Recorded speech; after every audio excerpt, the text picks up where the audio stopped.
Hello, how are you? Could you please take your seats?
Distinguished delegates, I declare open the sixth meeting of the COP.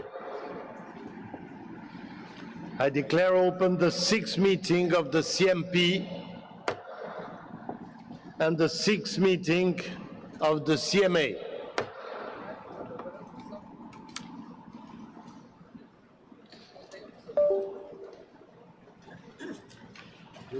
Do I read all that?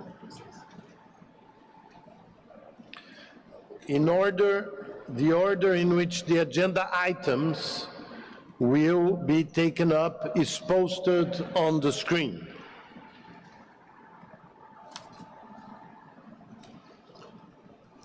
Dear delegates, we will now consider and adopt the outcomes as shown on the screen. Please note that I will first provide you with information on the work undertaken on each item contained in the Belém political package under the CMA. Following this, I will propose the adoption of the outcomes of the work done on all these items. I will then do the same for the COP and then the CMP with respect to those items contained in the Belém political package. Afterwards, we will proceed with consideration and adoption of the remaining items shown on the screen.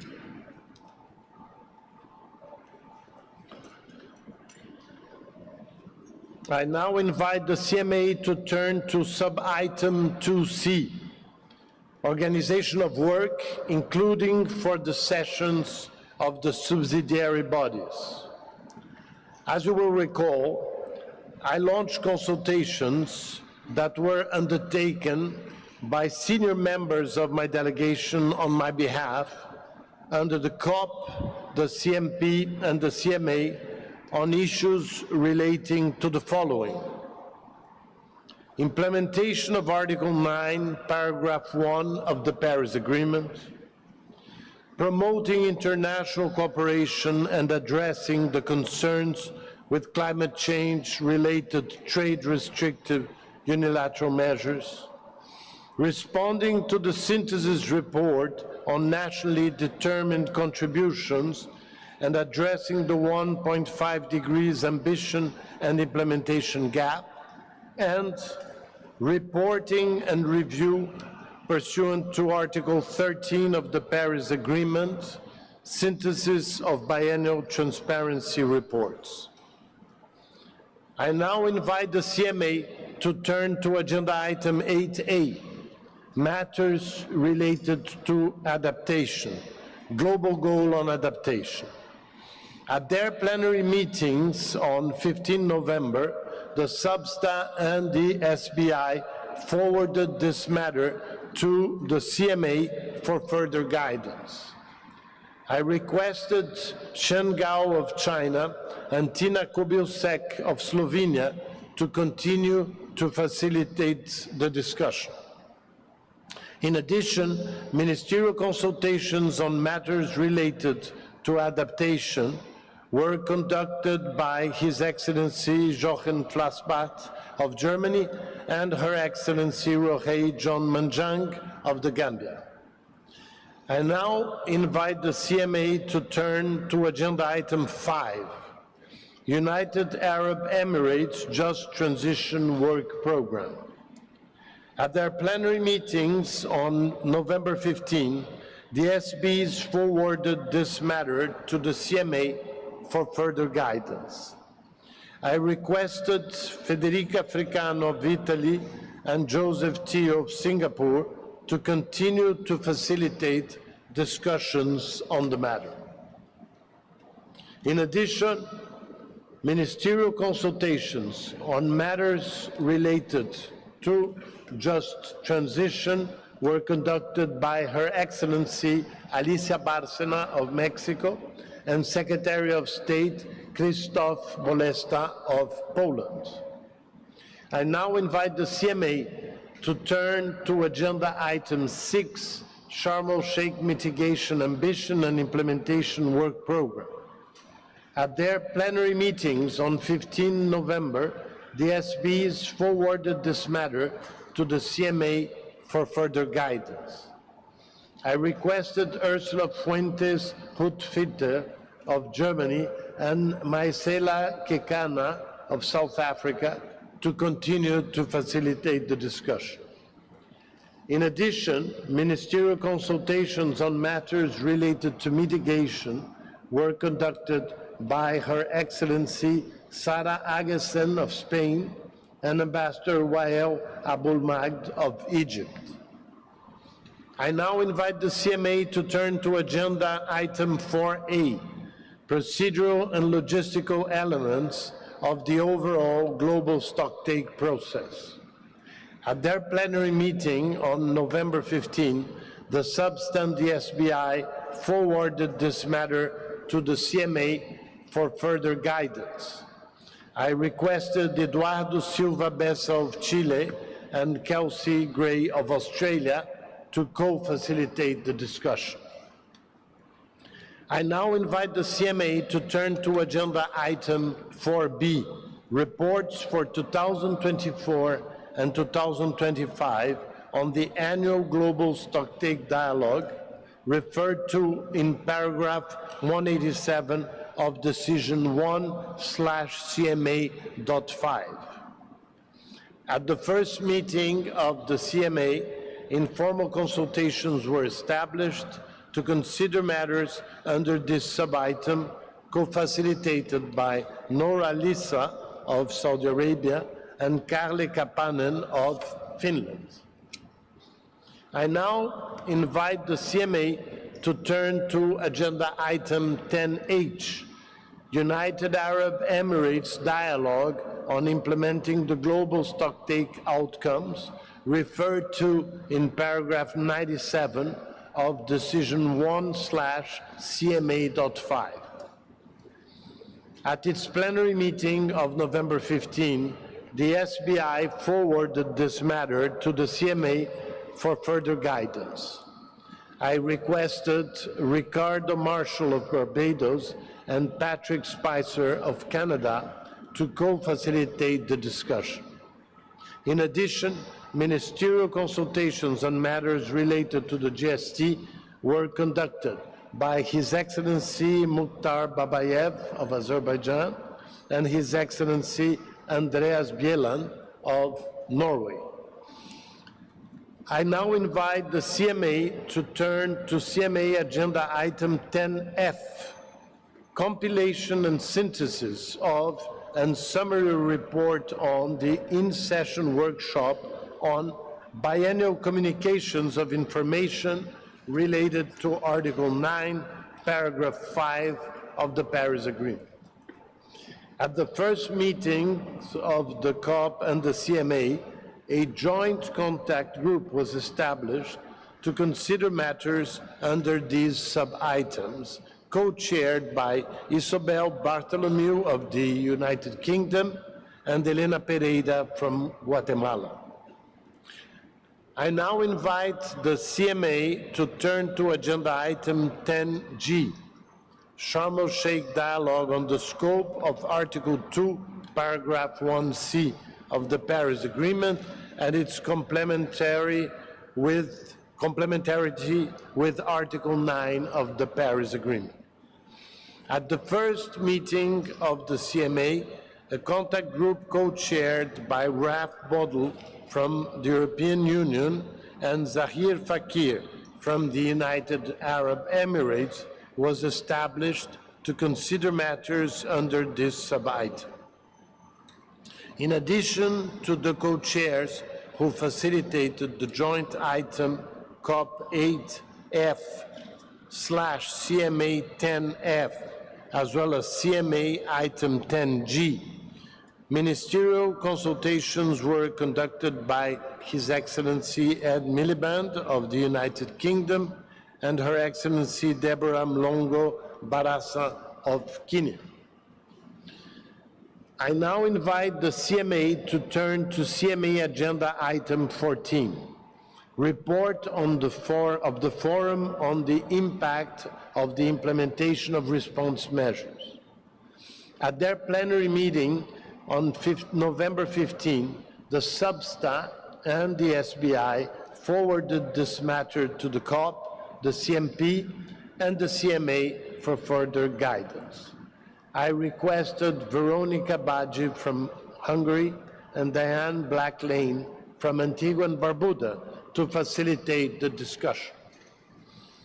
I now invite the CMA to turn to CMA Agenda Item 10A, matters relating to the Standing Committee on Finance.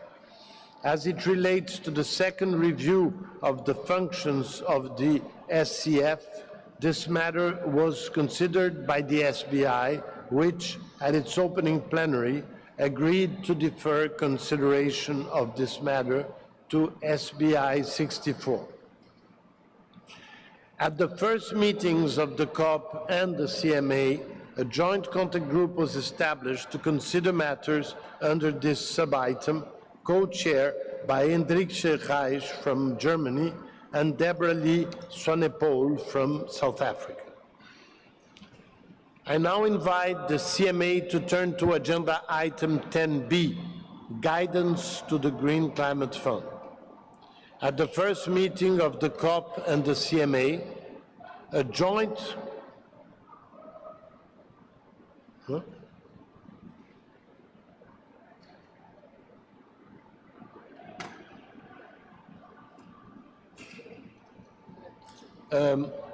at the first meeting of the COP and the CMA, a joint contact group was established to consider matters under this sub-item, co-chaired by David Kaluba from Zambia and Simon Stumpf from Germany. I now invite the CMA to turn to Agenda Item 10C, Guidance to the Global Environmental Facility. At the first meetings of the COP and the CMA, a joint contact group was established to consider matters under this sub-item, co-chaired by David Kaluba from Zambia and Simon Stumpf from Germany. I now invite the CMA to turn to CMA Agenda Item 10D, Report of the Fund for Responding to Loss and Damage and Guidance to the Fund for Responding to Loss and Damage. At the first meetings of the COP and the CMA, a joint contact group was established to consider matters under this sub-item, co-chaired by José Delgado Jiménez from Austria and Daniel Lund from Fiji. I now invite the CMA to turn to CMA Agenda Item 10E, matters relating to the Adaptation Fund. At the first meetings of the CMP and the CMA, a joint contact group was established to consider matters under this sub-item, co-chaired by Koosje Boymer van der Loo from the Netherlands and Isatu Camara from the Gambia. I now invite the CMA to turn to agenda item 11C, Technology Implementation Program. At its plenary meeting on November 15, the SBI forwarded this matter to the CMA for further guidance. I requested Omar Alcock from Jamaica and Elfriede Ann Moore from Austria to facilitate the discussion. In addition, ministerial consultations on issues related to technology were conducted by His Excellency Chris Bowen of Australia and His Excellency Bhupender Yadav of India. I now invite the CMA to turn to agenda item 7, reporting and review pursuant to Article 13 of the Paris Agreement, provision of financial and technical support to developing country parties for reporting and capacity building. At its plenary meeting on November 15, the SBI forwarded this matter to the CMA for further guidance. I requested Ole Kenneth Nielsen from Denmark and Sandra Motswanedi from South Africa to continue to facilitate the discussion. In addition, my team and I have undertaken consultations with parties on this matter, and I would like to express my sincere gratitude to all delegations for their engagement and guidance in this process.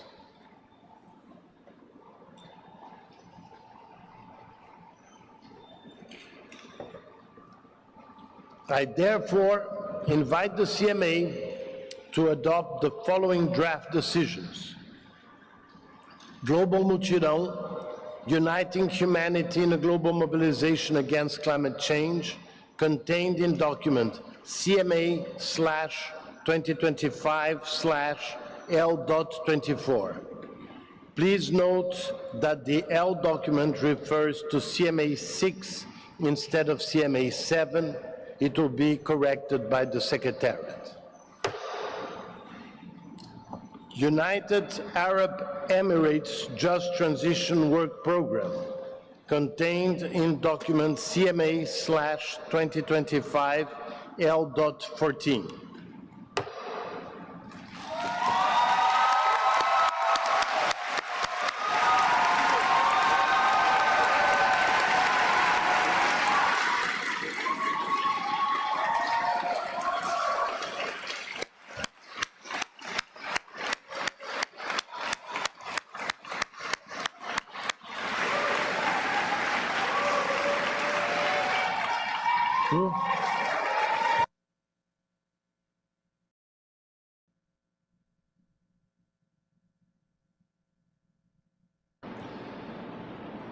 Matters related to the global stocktake, contained in document CMA/2025/L.6.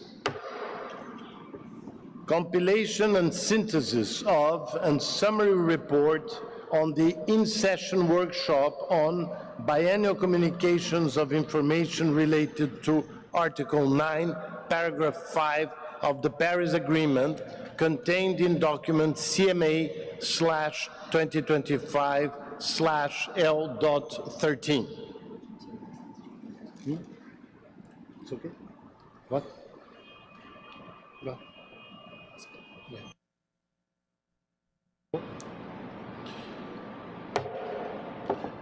Sharm el-Sheikh dialogue on the scope of Article 2, Paragraph 1C of the Paris Agreement and its complementarity with Article 9 of the Paris Agreement, contained in document CMA/2025/L.11. Report of the Forum on the Impact of the Implementation of Response Measures, contained in document CMA/2025/L.12. 5/L.9. Matters relating to the Standing Committee on Finance contained in document CMA/2025/L.20. Guidance for the Green Climate Fund contained in document CMA/2025/L.19. Guidance to the Global Environmental Facility contained in document CMA/2025/L.15.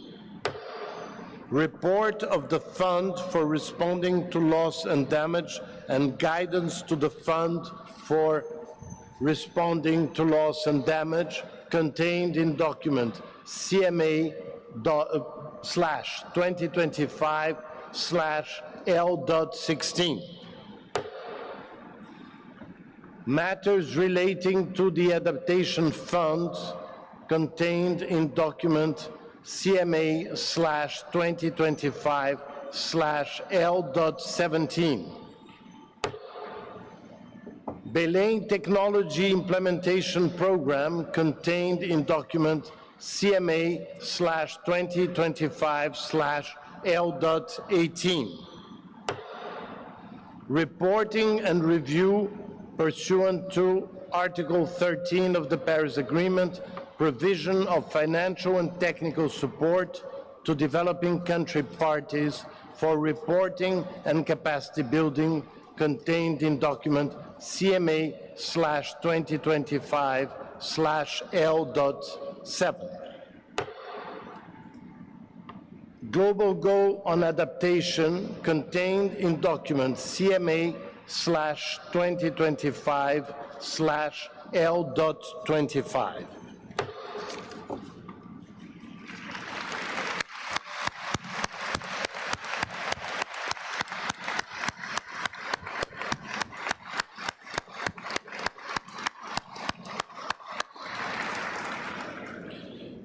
Friends, I know that most of you are tired, but as president of this conference, it is my duty to recognize some very important discussions that took place in Belém and that needs to continue during the Brazilian presidency until the next COP, even if they are not reflected in these texts we just approved.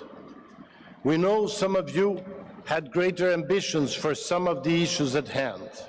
I know the youth civil society will demand us to do more to fight climate change.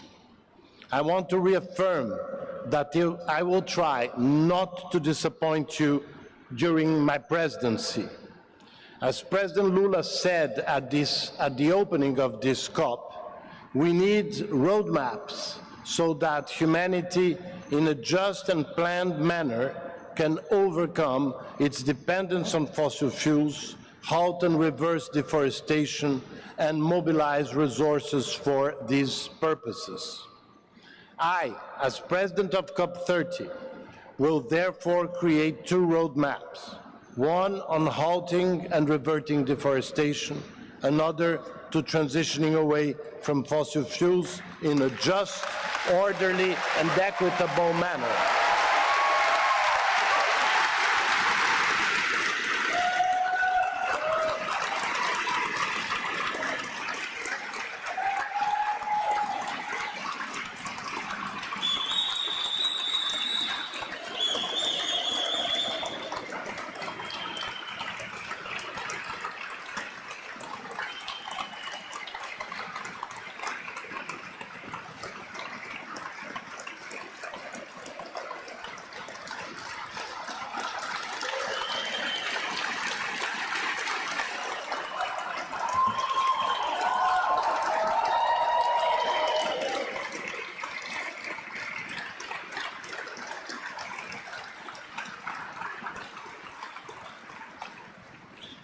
They will be led by science and they will be inclusive. With the spirit of the Mutirão, we will convene high-level dialogues, gathering key international organizations, governments from both producing and consuming countries, industry, workers, scholars, civil society, and will report back to the COP. We will also benefit from the first international conference for the phase-out of fossil fuels, scheduled to take place in April in Colombia.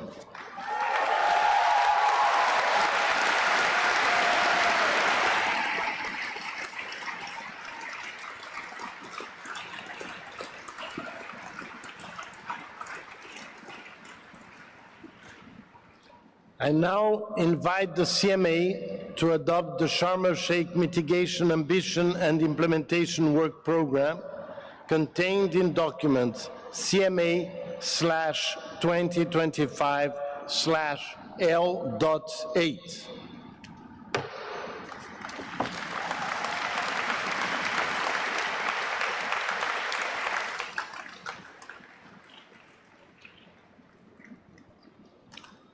I would like to give the floor to Argentina.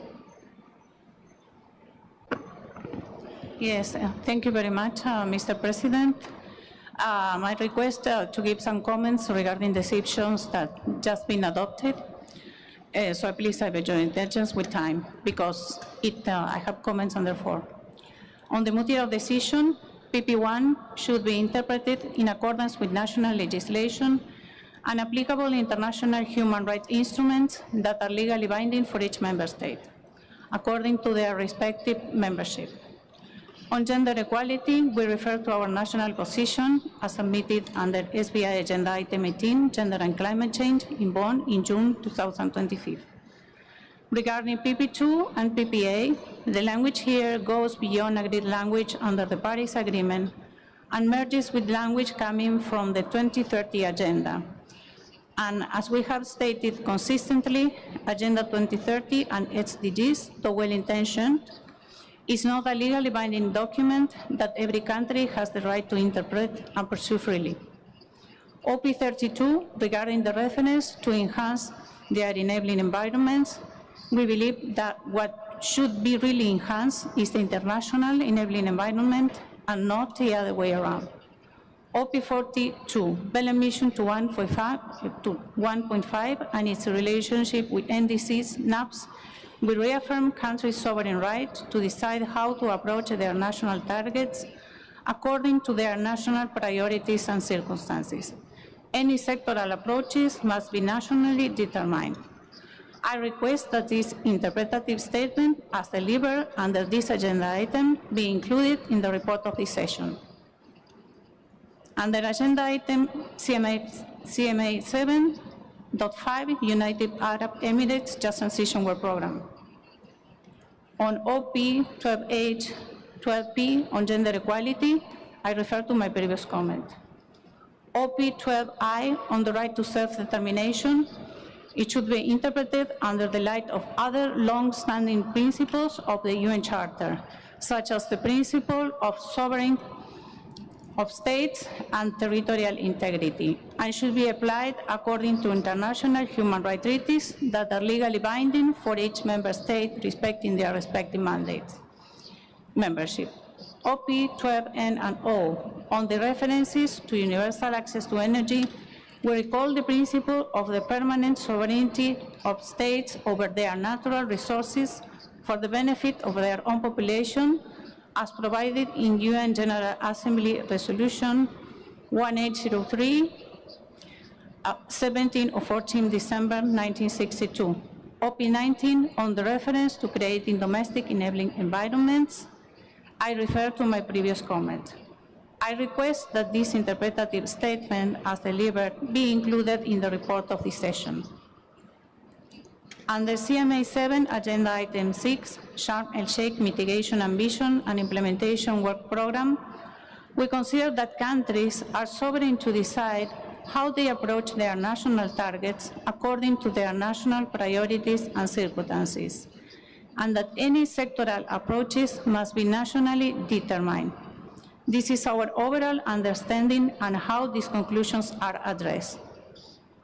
On OP 13D, this paragraph should be interpreted in its original context and in accordance with national legislation and applicable international human rights treaties that are legally binding for each member state respecting their respective membership.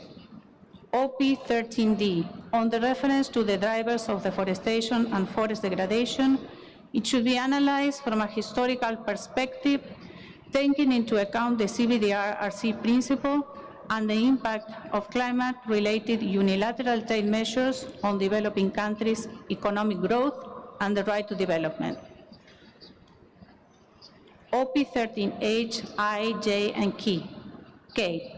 While we recognize the importance of addressing waste, in particular landfill waste disposal, actions under these operative paragraphs are to be developed conditional and proportional to the provision of the means of implementation, transfer of technology, and capacity building, while recognizing that the selection of approaches under this paragraph remains a national decision and in no way implies accepting sectoral approaches under the mitigation work program.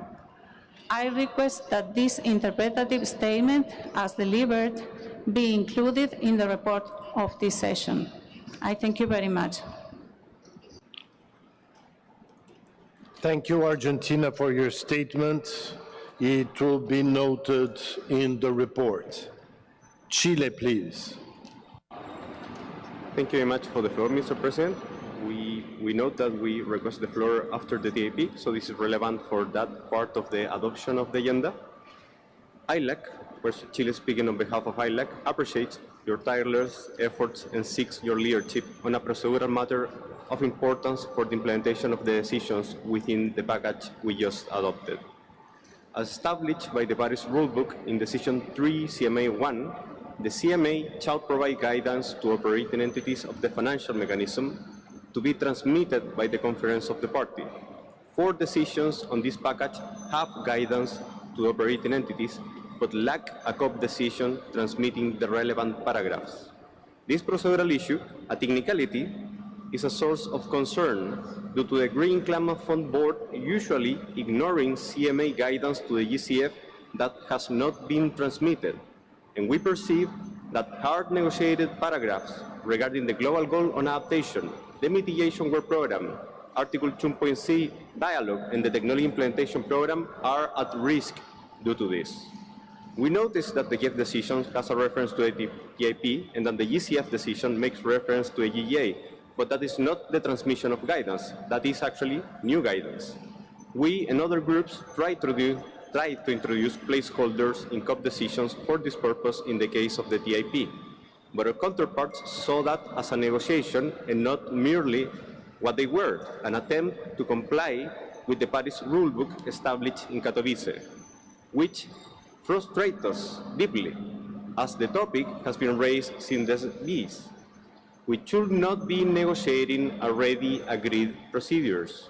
If parties agree on guidance under the CMA, it should naturally follow that steps, especially already agreed procedural steps, are taken for those elements to be implemented. Because that is what we need now, implementation, action, and ambition. Therefore, we invite you, President, to record this concern and to take the necessary steps alongside the Secretariat so our decisions agreed here are indeed implemented. Mr. President, at the heart of our concerns is the integrity of this process. Thank you. Thank you, Chile, for your statement. It will be noted in the report. I give the floor to Panama. Mr. President, I'm extremely disappointed by this, during this process.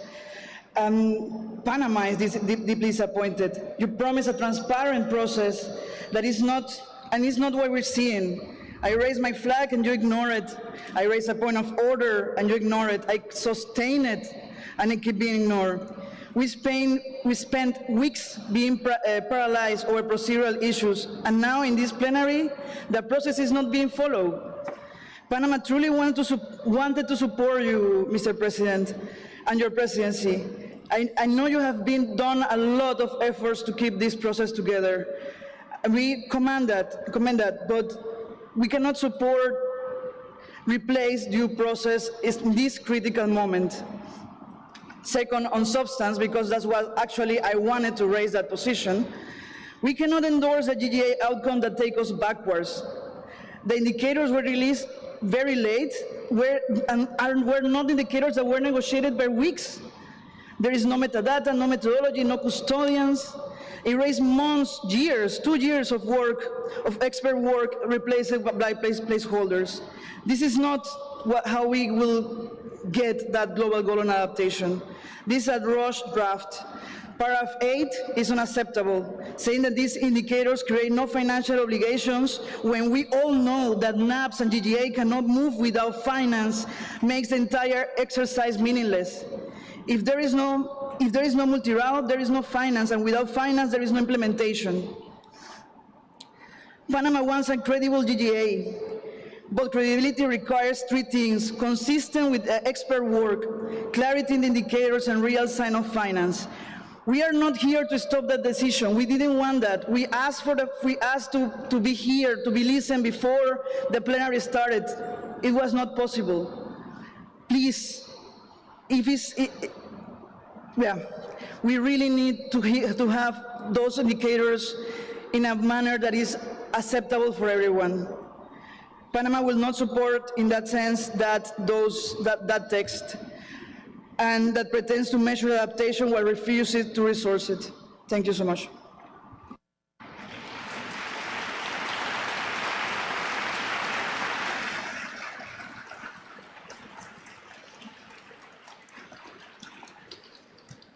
Thank you, Panama, for your statement. It will be noted in the report. Uruguay, please.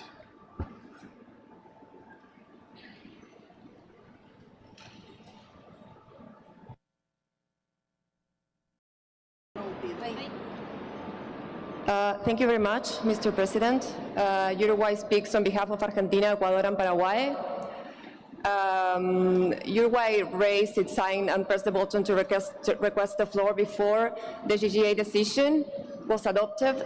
However, possibly because my delegation is far away, they did not have the opportunity to see us in the room back here. So my remarks will refer to the decision regarding the GGA and supporting what Panama just said. We would like to express that, as our country has repeatedly stated in recent hours and over the night, and given the fact that that we have had access to the draft of the GGA decision since yesterday at 3 a.m. in the morning, including the 59 indicators that are newly designed, we inform that we are not in a position to support the adoption of this decision in this current form. Science for Uruguay, for Argentina, for Paraguay, for Ecuador is the basis upon which we design standards, investments, early warning systems, and policies for water, agriculture, and energy. It's the tool that allows us to protect our population, plan for the long term, and guarantee institutional stability. For this reason, we believe that the list prepared by the experts should be approached from this perspective, and that the decision regarding the work program should be based on expert advice. Therefore, we propose continuing the work program in 2026, using the draft decision prepared by the presidency, together with a list of 100 indicators compiled by the experts in September. Thank you very much.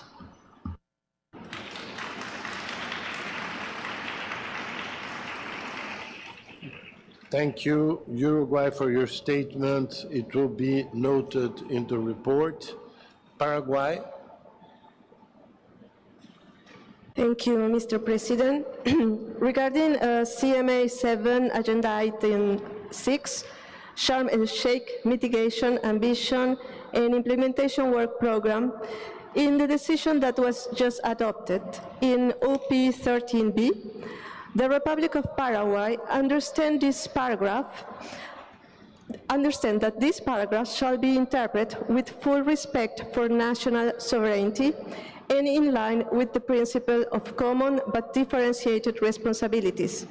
In that sense, each country remains free to determine its own long-term mitigation policies. It shall not be understood as an approach that all countries must apply. I request that this interpretative declaration be reflected in the report of the session on the relevant items. Thank you.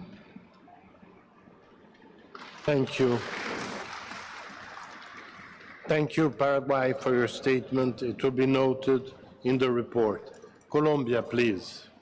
Thank you, Mr. Chair. We would like to take the floor on behalf of ILAC, and we support the intervention of Uruguay and Panama. ILAC wishes to begin by acknowledging the presidency efforts in advancing the text on the global goal on adaptation. However, we must be clear, this was meant to be the COP of adaptation, and yet the outcome before us falls far short of reflecting the magnitude of the challenges that parties, especially the most vulnerable, are confronting on the ground. Despite the long hours invested, the views of parties were not meaningfully reflected, and the final text does not capture the full breadth of position expressed throughout the negotiations. We also regret that insufficient time was allocated for a proper technical examination of the indicators, resulting in a list that does not stem from a truly collective, inclusive, and party-driven decision-making process. ILAC has consistently demonstrated its readiness to engage constructively, but we must underscore a fundamental truth. The developing world cannot continue to shoulder the escalating cost of adaptation on its own. For the global goal on adaptation to be credible, it must be accompanied by the means of implementation required to make it a reality. Without adequate support, the goal remains an aspiration, not an outcome. Thank you, Colomba.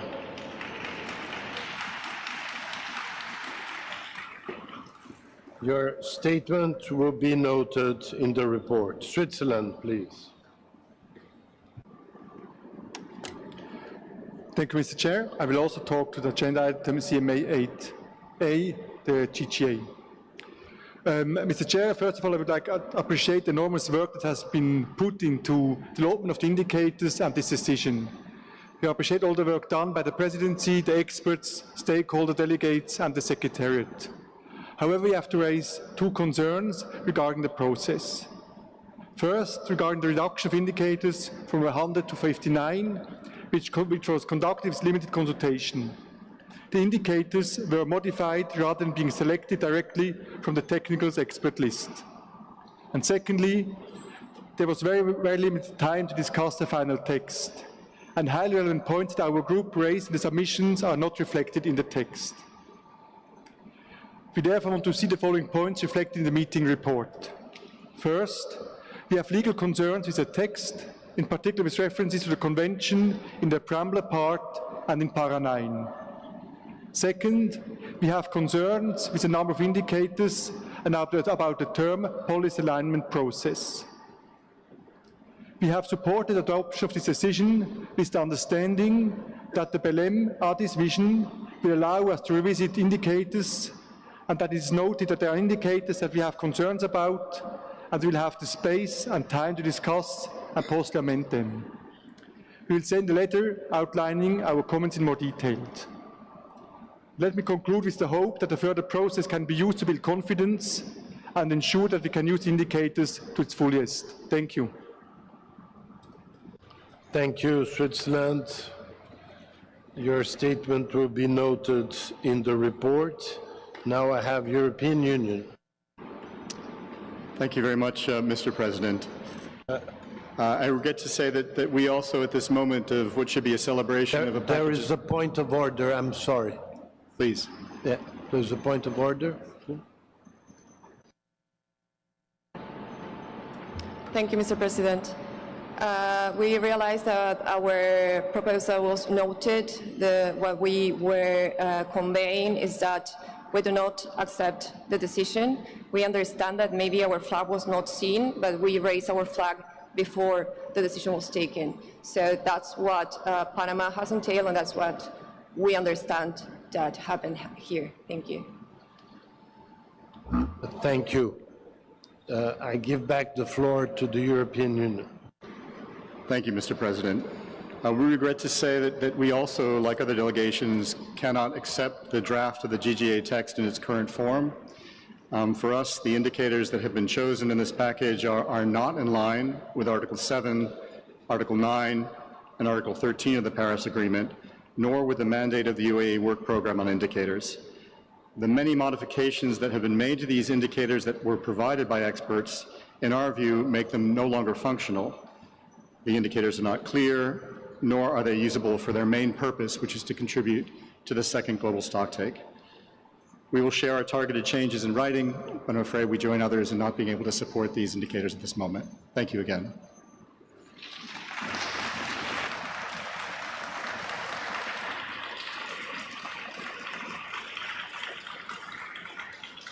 Thank you, European Union, for your statement. It will be noted in the report.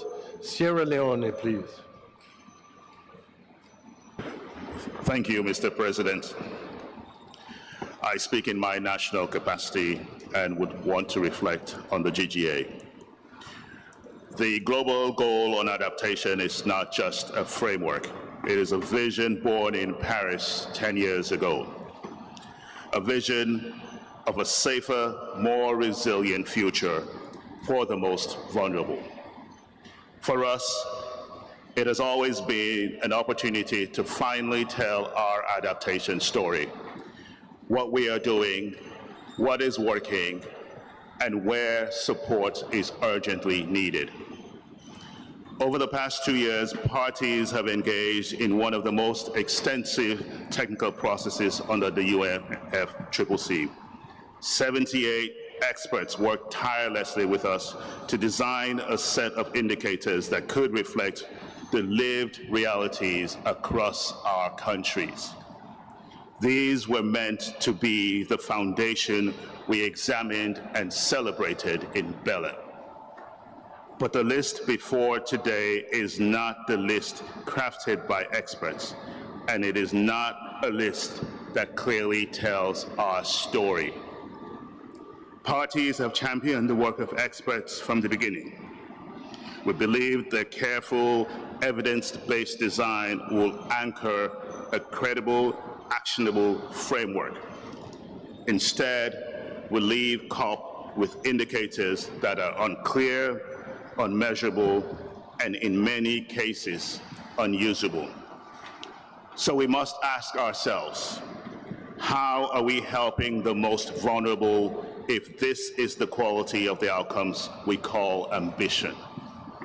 What message does it send when a process built to elevate our needs ends by diminishing expert work and overlooking the realities of those on the front lines?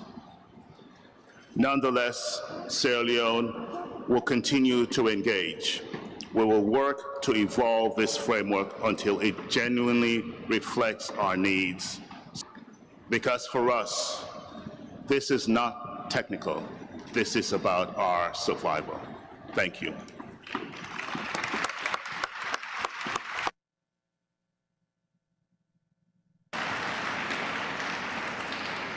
Thank you, Sierra Leone, for your statement. It will be noted in the report. The Holy See, please.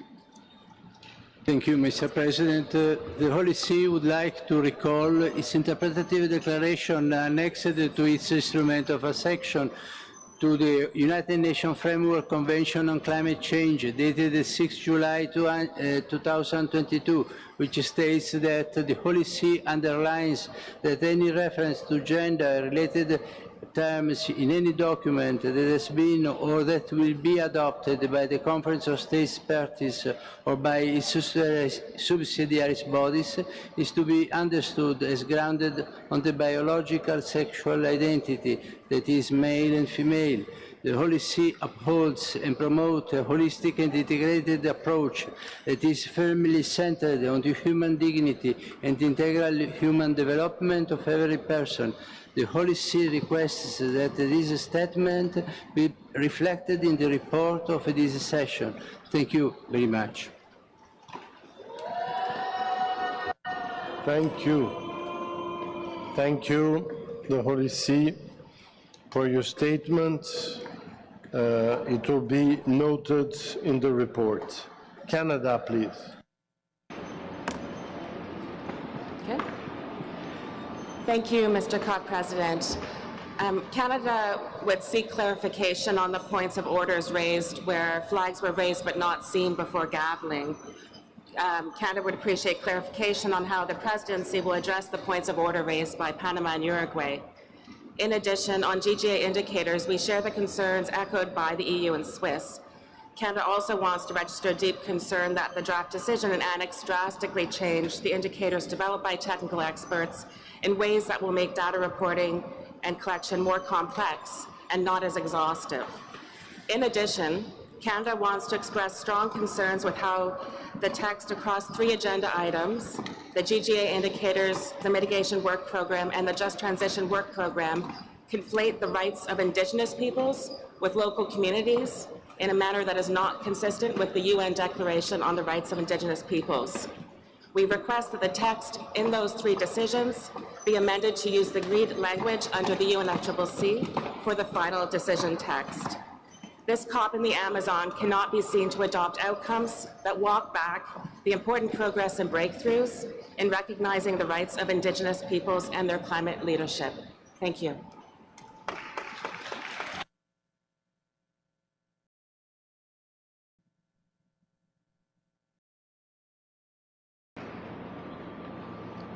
I would like to make a clarification.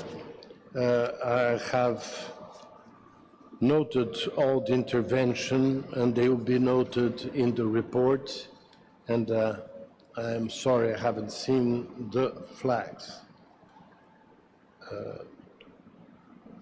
I have Colombia. Thank you, Mr. President. And I have to express that Colombia is very concerned about the procedural issues happening in this plenary. Colombia raised a point of order before the mitigation work program was gavelled, and that point of order was ignored. So, Mr. President, I'm really sorry, but you are leaving us with no other choice but to object the mitigation work program unless the following mention is included, and I'm reading it, on paragraph 17 alt. Besides that the topics for the global dialogues in 2026 will be industry and the pathways for implementing the transition away from fossil fuels in a just, orderly, and equitable manner in line with the best available science and aimed at close the gaps to keep the 1.5 within reach. Mr. President, this is the cup of the truth. This is the cup of trust. And you are leaving us with no other option after the procedural issues that we are seeing in this plenary, after you ignored our point of order before the mitigation program was gavelled so we could propose this insertion for the consideration of the plenary, but to object the mitigation work program. The cup of the truth cannot support an outcome that ignores science. According to the IPCC, nearly 75% of global CO2 emissions come from fossil fuels. There is no mitigation if we cannot discuss transitioning away from fossil fuels with means of implementation in a just, orderly, and equitable manner. And the mitigation work program needs this space so we can actually talk about mitigation within the UNFCCC. Today, we're not even allowed to discuss pathways for a just, orderly, and equitable transition aligned with the best available science. This language, previously agreed by consensus, is now being vetoed, even though it is essential for the integrity of this process. A consensus imposed under climate denialism is a failed agreement, Mr. President. Colombia is not blocking progress, contrary to what is happening and how the narrative is making us look here.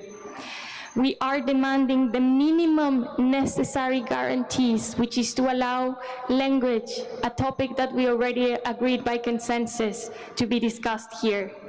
Denying the best available science requires us not only put the climate regime at risk, but also our own existence. Which message are we sending the world, Mr. President? We're really sorry that we need to do this. Colombia wants to move forward. We want to be based on science, with peoples, with the indigenous peoples, the Afro-descendant peoples, the peasants, the women, the youth, the people that it's out there asking us to deliver an outcome that includes fossil fuels, that is transparent. And we feel that we couldn't have the chance to do this, and you're leaving us with no other option. So I'm sorry, Mr. President, but Colombia objects the mitigation work program. Thank you.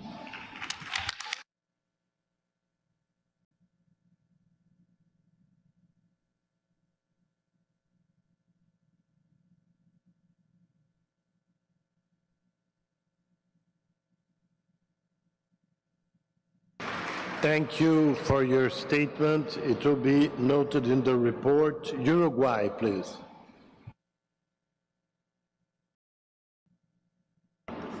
Disculpe, señor presidente. Apologies, President. I didn't have my nameplate up, but I wanted to raise a point of order, and I raised it again in order to tell you that the way in which the procedure is being conducted is unacceptable for us. We raised our nameplate before you gavelled because we respectfully request that you consider our point of order and that you respond to what we said on behalf of Uruguay, Ecuador, Paraguay and Argentina, and also the points raised by Colombia and the European Union. So I'm asking you again about this. Thank you.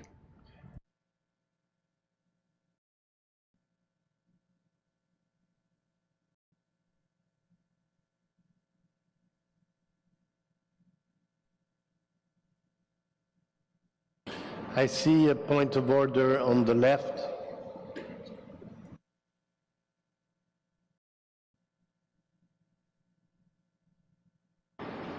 Thank you, Mr. Chair. And we are not asking for this to be noted in the report. There is a serious procedimental issue happening here, Mr. President. This is not a statement that we're asking to be put on the report. It's an objection. Thank you.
So I will suspend the session for a consultation with the parties that have made the statements, and we will resume as soon as possible. So it is suspended.